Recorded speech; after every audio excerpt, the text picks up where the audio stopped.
Whoa, what is going on, football fans? Back at it with another New York Giants video. Just want to let everybody know tonight, I think I'm going to be live with Patricia Traina on her channel. I'm not sure if me and Mike are going to be doing a show this week because the Giants are on a bye. Maybe we will, maybe we won't. If we are, it's going to be on this channel. I got to get in touch with Mike. And I'll probably do the show with Bad Dog tomorrow. I got to see what his schedule's like, but I think he said when I was communicating with him and Patricia that he's going to be free tomorrow, so it probably makes more sense for us to do the show on Friday night. But obviously, it's a bye week, so not the most of content. I'm going to try to have some other videos out for you guys along the way. Just been busy with work this week, but going to try to have a couple more videos out during the bye week, so definitely look out for the content. But in this video, I really wanted to dive into what has really been the main point of discussion this bye week, especially after a lot of the things that Joe Schoen had to say regarding this year's roster. He's been on several podcasts, and a lot of it was very telling. He was on Peter Schrager. I'm gonna pull up a video clip for when he was on WFAN when he talked to Tiki Barber.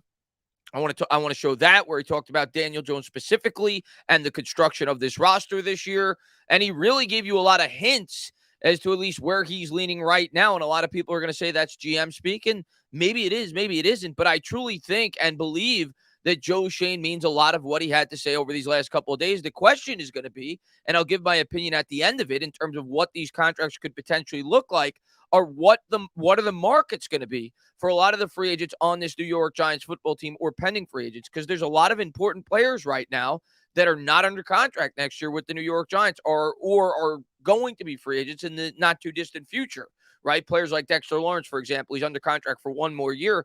But you look on this roster, Saquon Barkley is a free agent, Daniel Jones is a free agent, Julian Love's a free agent, Leonard Williams is a free agent the year after next, Adoree Jackson's a free agent the year after next.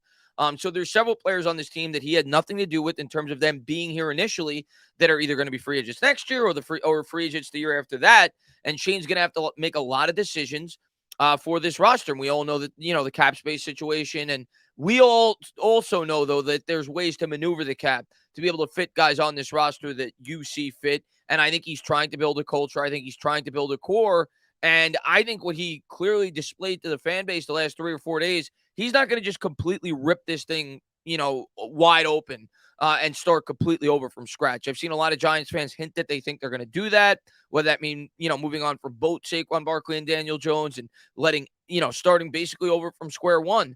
I don't see that happening. I think he's going to try to come to fair contract negotiations with these players, and we'll see in the end how it pans out. I'll give my opinion on each individual after I play a lot of the things that I want to play for you guys that show a lot of the quotes that Joe Schoen had to say about the players on this New York Giants football team. We'll start with the quotes. Then I want to pull up the audio clip of when he talked with Tiki Barber on WFAN.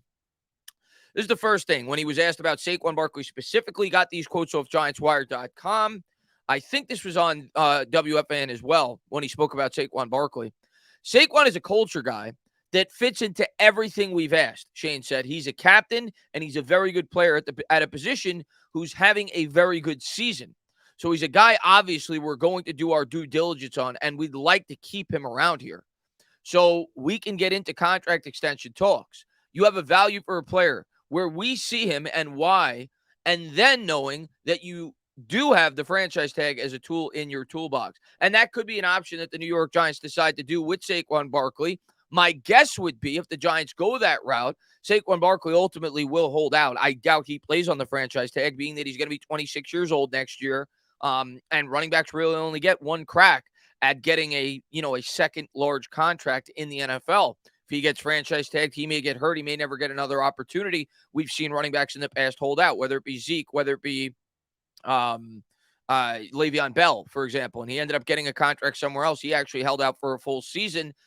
But what I could see the New York Giants doing if they want to bring Saquon Barkley back, which in the end, if he remains healthy for the rest of the year, I think they're going to, for a lot of the reasons that Joe Schoen just said. Very talented player, great culture guy, fits what they're looking to build with this football team, but they can't quite work out the contract before free agency hits. Well, they could use the franchise tag as a tool to retain him and then try to work out a contract extension before the start of next year. Because in the end, I think Schoen and Barkley are going to want more than just a one-year commitment. They're going to want to get a fair deal done on paper. What that deal will be, I'll talk more about that at the conclusion of the video. But I think in the end, he's going to be back, provided he stays healthy for the remainder of the year. They may use the tag, like he said, as a tool to try to further negotiate, right? You go back, you look at Derrick Henry. The Titans initially franchise tagged him, but before the start of the 2020 season, they signed him to a 4-year deal. I think it was for $50 million. So just because they initially tag him doesn't mean they're not going to try to work out a deal. And I would think Saquon Barkley would try to get a deal done for more than just a 1-year commitment, but one that he feels is fair. Then he went on to talk about this more so with Saquon Barkley. Saquon and I have a great relationship, Shane added. I've talked with him and told him I'd like him to be here. And I think he's in the same boat. So we'll see if we can work something out here at some point. So maybe they'll be talking during the break. Who knows? He did talk about that. We'll talk about that quote as well, where he's going to be talking to some of the players on this football team. My guess would be if I was Shane, especially with Saquon Barkley's injury history, I probably would wait until the conclusion of the season before I gave him a healthy extension so he could prove for another 9 games that he could stay healthy and remain on the football field. But I do think something in the end is going to get done, and Shane seems very confident and very willing to have Saquon Barkley back with the New York Giants. Then I wanted to pull this up as well. Yeah, when he talked about his full roster, this was on the Peter Schrager podcast, and this to me was one of the most telling things that he told about, where he's leaning in this year's offseason regarding this Giants football team. Yeah, we have 9 picks going into next year when talking about the future. They actually have 11, but it's 9 as of now. The comp picks aren't official, but it's trending towards they're going to have 11. Financially will be in better shape. And then the good thing with this roster is there's some players that were here before I got here that are good young talents, Shane said. Andrew Thomas, Dexter Lawrence, Xavier McKinney, Julian Love, Saquon Barkley, Daniel Jones. There are pieces in place that were here previously that, hey, if they continue to perform at their level, you take care of your own. So that's basically Joe Schoen. He literally mentioned 6 individual players, and he said if they continue to play at the level they're playing, we're going to take care of these guys. We're going to take care of our own. And listen, you want to start building a good culture. You want to start building a winning culture. You want to start building a team that players want to come and play for. They want to see that you take care of your own. The other added benefit to taking care of your own is you're going to get comp picks during the process, right? Because if you continuously go outside the organization, it's going to negate comp picks when you spend money on guys like Kenny Golladay and Adoree Jackson. But when you spend money on your own and retain your own players, that's not going to go against the comp formula. So when you do lose some players to free agency, you'll be at least rewarded with draft compensation. So the best teams in the NFL build the core of their team with their own. And the good news for Joe Schoen, as opposed to Dave Gettleman, there's a lot of young players, like he said, that he inherited that he feels like he can build with. With Gettleman, he didn't really feel that way, right? He scrapped the roster. Then he went on to say this. Then you add a couple of draft classes and supplement some in free agency. And again, start building it the right way, bringing in our type of guys. I'm excited about the future. We had a plan in place. We've been able to execute it thus far. Again, financially, we'll be in a much better shape this offseason and get some flexibility in free agency. And then having 9 picks gives you options there to continue to add young foundational pieces on top of the draft class and what we have this year. So I thought that was telling. He mentioned Daniel Jones. He mentioned Saquon Barkley. He mentioned Julian Love. He mentioned Xavier McKinney. He mentioned Dexter Lawrence. And he mentioned Andrew Thomas by name. So you would think that he's at least hinting that he'd like to bring those guys back under the right circumstances, especially if they could continue to play at the rate that they've been able to play at. Then he talked about Daniel Jones more specifically. I think Daniel's done a good job. Those got-to-have-it moments, third downs, fourth quarters, when you've got to have it. And I think he's answered the bell in a lot of those situations. And he has. He's got 5, game-winning drives or, fourth-quarter comebacks, whatever it is, Shane said. He's the same guy he was the day we got here in terms of it's their time off, and he's in here at 7:30 in the morning having breakfast. It didn't surprise me a bit. So he's a gym rat. He's always around, and I think he's done a good job leading the team this year. Sounds like he wants Daniel Jones back. Then he said, we'll have those meetings this week when talking about potentially extending some players on the roster. We'll talk about it if we want to do something. We had to get through the trade deadline today, and those conversations, Shane said, we'll kind of circle up with some strategy meetings as we move forward on contract extensions and if we may or may not do anybody. So they may not sign anybody during this bye week, but at least he wants to, gauge interest with some of the players that are on this roster, probably those 6 individuals I mentioned that he views as a core piece of this team going forward and wants to see where they're leaning in terms of their market, how they want to feel at free agency, whether or not they want to come back as individuals. So I'm sure those conversations will be had during the bye week. Maybe you'll see a contract extension take place. Maybe you won't. I'm leaning you probably won't. If I had to guess if one player would be signed, maybe Dexter Lawrence signs an extension due to the fact he's already been on the team for more than 3 years. You can't do it with a guy like Andrew Thomas until the offseason because you need 3 years in the league. The same could be said for a guy like Xavier McKinney. Maybe extends Julian Love in season. But I think he's going to wait on Jones and Barkley until season's end just because they're going to take up a ton of the cap. And he's going to want to see what their markets are going to be. And he wants those guys to continue to prove they could play at the level that they've been playing at and that they could stay on the football field before he invests the amount of money that it's going to take to bring those guys back, both at the quarterback and running back position. But obviously it's trending up for every guy that he mentioned. Then he said, if I did, this would be the week, talking about doing an extension because they're on bye. I would want to entertain it during the bye week, and then I probably won't do anything after that. I don't want anything to be a distraction to the players or organization. So if we do something, it would probably be before Monday with any of our guys. So there you have it. I mean, it's getting there, right? We're already at Thursday. So he's saying 3-4 more days. If you don't hear anything, well, we're probably going to wait until the offseason to start signing some of these contracts. But that doesn't mean that they're not already talking about and setting the foundation for these contract discussions. There's some guys that we're going to talk about when we look at our UFAs and some of the guys that we could potentially extend. We're going to have those conversations, Shane said. Again, you're balancing. We're 8 games in. There's 9 to go. Certain players will maybe want to play it out and see if you can up your value or take guarantees now. There's a lot that goes into it. We'll focus on that stuff later on in the week as we go through it. Some people may not have an appetite for extensions. Like I said, they may want to hit free agency and the open market. We'll see. We'll go through all the UFAs, the guys with expiring contracts, and talk to them later on. So he's going to talk to Barkley. He's going to talk to Jones this week, it sounds like. And, Julian Love and several other players that he mentioned, he's going to at least talk to them, engage their interest, and talk about where they feel their market's going to be, and at least start the negotiations. Then he went on to say this: when the season is over, I think we will be in a much better financial shape. We'll get through the season without having to push a little bit more down the road. We're not trending that way. These practice squad elevations cost you. These players going on IR cost you money. I'm crossing my fingers that we don't have to do it again, but we'll see. Again, we got 9 games left. I would like to not have to convert any more money that was a last scenario from when I got here. We just had to do it. Regardless, if we do, hopefully it's minimal and we'll be in good shape going into 2023. And of course, their cap situation right now is roughly, we'll say $55-60 million.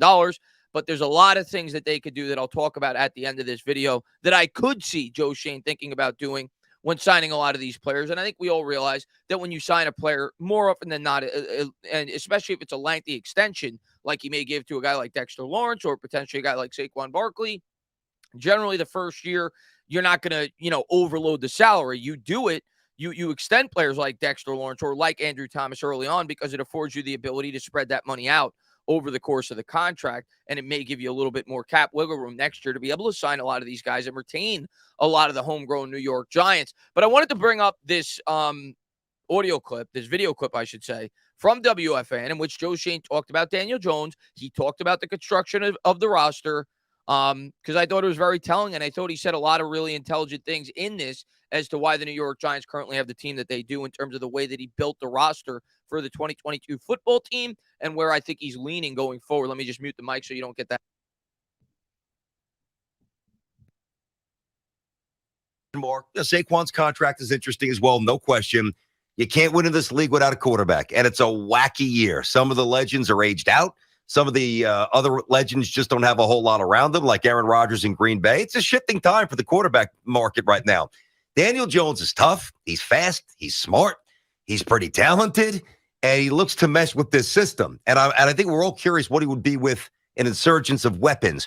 The Daniel Jones that you thought you were getting when you first took the job versus the Daniel Jones now, is he significantly better than what you thought? Marginally better? I'd love to hear your thoughts on what you think Daniel is now compared to what you thought he was when you took the job.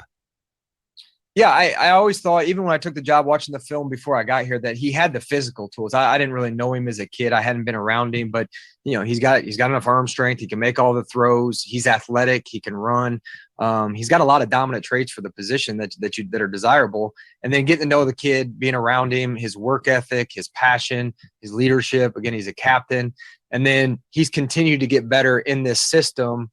From the spring to training camp. I know a lot of people were on him in training camp, but again, his Winks defense is, you're on game planning for people coming from out of left field all the time on you. But, once we got into game plan, and again, I say this all the time, like, we're trying to figure out our team. What do our guys do well?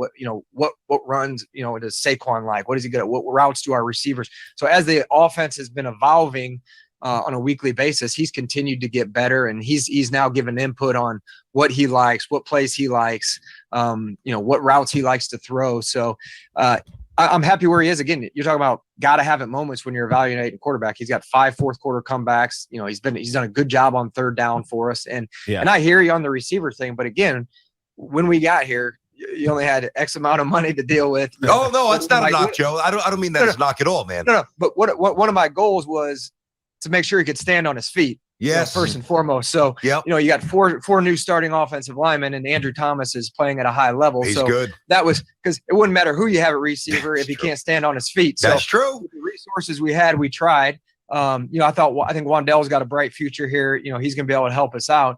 So, that was kind of the goal in the offseason. Again, I know, again, we'd all love to see him with, 3 number ones out there throwing to, but we'll get there. It's going to take time. It's not going to happen overnight. So there you have it.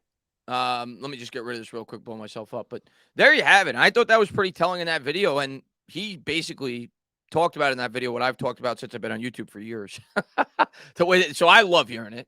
I think that's the proper way to build a football team. He talked about how he had limited resources, and the limited resources that he did have, he wanted to put in the offensive line. And I do think that's the proper way to build a football team. You build the line first, then you bring in the weapons. Of course, if you had more resources, like he said, he would love to have 3 number 1 weapons for Daniel Jones. But with the limited resources he had this year, and we all know that he didn't have too much money to spend, he put it into the offensive line, signing guys like Mark Lewinsky, which took a majority of the cap space that we had, which wasn't a whole lot. Obviously, he drafted 3 offensive linemen in this year's draft, one of which was in the first round. So he talked about being able to keep Daniel Jones on his feet. If he's not able to stay on his feet, those weapons aren't going to mean much anyway. So he talked about why he built the team the way that he did. But it certainly seems like when you listen to him talk, when you read some of the quotes that he said, that he's trending, at least in my opinion. Maybe a lot of you guys disagree because he didn't go out there and overspend for a wide receiver. Seems like to me he's trending towards bringing Daniel Jones back, towards keeping a lot of this core intact and building with it, building something with it. Now, in terms of what the contracts could potentially look like, and it's a guessing game for me, I don't think Joe Schoen's going to give Daniel Jones a 5-year extension. I don't think he's going to give him franchise quarterback money. I also don't think he's going to franchise tag him, because by franchise tagging him, you're going to have to commit $32 million to the quarterback position, money that you can't move around. So I think I'm leaning, as I've said all along, that I think he's probably going to sign Jones to like a 3-year deal, upwards of about 80, maybe even $90 million, but it all depends on the guaranteed money. And in the end, I think he's going to give himself the wiggle room to be able to get out of that deal after a year if Daniel Jones doesn't show significant progression. And I think next year, he's going to do what the Eagles did for Jalen Hurts. He's going to go out there, he's going to get him some weapons, and he's going to see if Daniel Jones can elevate into the quarterback that he potentially could see. He talked about how he has a lot of the plus traits, how he's a hard worker, and how he is limited due to the weapons around him. Well, next year, I think we all realize if he sticks with Jones, he's going to do everything in his power to get him more weapons. And if he doesn't take off to become one of those upper echelon quarterbacks, and you're in a position to potentially draft the quarterback next year, if that's the route that he chooses to go, well, then maybe then you move off with Daniel Jones. But it certainly seems like he's thinking, and it's trending at least as of now, like he said, there's still 9 more games of evaluation, that he wants to build further with Jones, that he wants to build further with Saquon Barkley. What would a Saquon Barkley contract look like? I've said continuously, I think 4 years, $56 million, somewhere in that ballpark, 4 years, $60 million, $14 to $15 million per year, I think would be the going rate for a running back if the New York Giants were to bring him back. Now, a lot of people say that you could just franchise tag him, and I think the franchise tag is about $12 million. But I think, as I think I said it earlier in the video, I don't see Saquon Barkley coming back here on a franchise tag. I just don't. I think he would hold out, and I would have no ill will towards him if he did that. Because if I was his agent, if I'm being honest, and I wasn't thinking as a Giants fan, I would tell him to do the same thing. We've seen several running backs do that. Le'Veon Bell, well, he didn't produce as a Jet, still got paid as a Jet, and he didn't go out there and risk his body and risk, having an injury and missing out on a big payday. He still got that big payday by sitting out. And a player as talented as Saquon Barkley, if he were to hit the open market the following year, he would get paid by somebody. Somebody would give him a pretty hefty contract. So I don't see in the end Barkley signing here on the tag. He may be forced to sign it, and then maybe the Giants and Barkley work out a contract extension. A lot of people have said 3 years with the ability to get out after 2, a similar deal, I think, to what Nick Chubb signed. If they could do that, great. That's ideal for me, especially with Saquon Barkley's injury history, but they certainly need to bring him back. I think in the end, it's going to cost 4 with a 3-year opt-out, the ability to get out after 3 years. But I think they're going to have to give him more of a commitment than just a 1-year commitment. And I think they're going to have to pay him something similar to what a Derrick Henry got. Henry got $12.5 million a year on average, 4 years, $50 million. I've said 4 years, 56, 4 years, 60, because the market goes up. This is now going to be 3 years removed from that Derrick Henry contract. So I think you're looking in that ballpark if he continues to play at the rate he's been playing at, 4 years, 56. 4 years, 60, but by no means do I think he should be getting a 6-year deal like Ezekiel Elliott got. And I don't foresee that happening. I don't think Joe Schoen will do that, but we'll see what he ends up doing with these players. But I think both Barkley and Jones have demonstrated that they're guys you want to build around. They're core guys for Joe Schoen. The question is, how long is he willing to invest in those players? And if they sign them back, we'll find out at year's end. Other options that he's going to have, I've talked about this a lot. Leonard Williams, you look at his contract, and I think he's going to be 29, 30, so he's not the youngest of guys, but one option he may have at the end of the year if he likes Leo, and Leonard Williams was great last week. Next year, Leonard Williams due to make $32 million against the cap. Not because he was making $32 million a year on average, because the Giants had to backload the salary to get under the cap for a second straight year. Last year, they had to backload the contract to be able to bring in Kenny Golladay and Adoree Jackson, and this year they had to further backload it, further committing themselves to Leonard Williams for the 2023 season. Well, they could, if they like Leo and they think they want to build for the next 3 or 4 years with Leo, potentially extend him to alleviate some of that cap pressure next year where he's due to go $32 million against the cap. Say you extend him on a 3-year, $55, $60 million extension, whatever, and you bake that in to the current 32 and you spread out the money for $22 million a year on average. I'm just throwing out random numbers off the top of my head, but they could elect to do something like that to give themselves a bit more cap space next year and get Leonard Williams locked up for the next 3 years after that on what they feel is a good rate. So he's another guy that I think they could at least explore. Dexter Lawrence, I think they're going to extend when push comes to shove. With how well he's played, with how high the New York Giants have talked about Dexter Lawrence this year, I don't think Dex and I don't think the Giants are going to want him coming back on just a 1-year commitment on the 5th-year option going into next year. I think that was used as a tool to make sure he came back on the football team, and now they'll negotiate potentially from within season and maybe in the offseason. And maybe Dexter Lawrence will elect to hit free agency because he thinks he could hit it big there. Hopefully not. But if not, I think the Giants will try to get something done. The same thing with Andrew Thomas. I think the New York Giants have to pay Andrew Thomas. You have to get that done. We know he's a must. He plays the core position, and I would expect him to be the highest paid left tackle in the National Football League at some point this offseason. That doesn't mean that the extension will fully kick in for a few more years, and the Giants will get creative in terms of the way that they structure it. But I would expect them to give Andrew Thomas an extension at some point this offseason. He has to be handsomely rewarded for the way that he's played, and he's a core piece for the future of this football team. Julian Love is a question mark for me, and he's played really well. He mentioned him as a core piece, but how much are you willing to invest in that safety position, right? Because you got Xavier McKinney coming up potentially on contract talks as well. You just drafted Dane Belton. So we'll see what they elect to do, but they're going to have to pick and choose. But right now, if you were named in those sentences when he talked about the players on this roster, Joe Schoen at least has some significant interest in bringing you back to continue to build what they've already built this year, which is a good locker room culture. They're starting to win. They're starting to play well together. You're starting to see this coaching staff get the most out of these players' abilities. So I thought it was a lot of encouraging things that came out from Joe Schoen. And I think it further cemented my opinion that at the end of the year, of course, we're going to lose some players. You always do. But at the end of the year, I don't think the New York Giants are going to completely blow this thing up, especially if they keep trending down the path that they are, which to me is at least a 9 or 10 win team. And if they do that, they'll probably bring back the core pieces in Jones and Barkley, extend Dexter Lawrence, and we'll figure it out from there. They got a ton of draft capital. They still have young players progressing. And next offseason, expect Joe Schoen, like he said, to start getting Daniel Jones a couple of number 1 wide receivers. We'll wait and see how it all plays out. As always, guys, if you liked what you watch, please subscribe, drop a comment, maybe give me a little thumbs up. Cheers.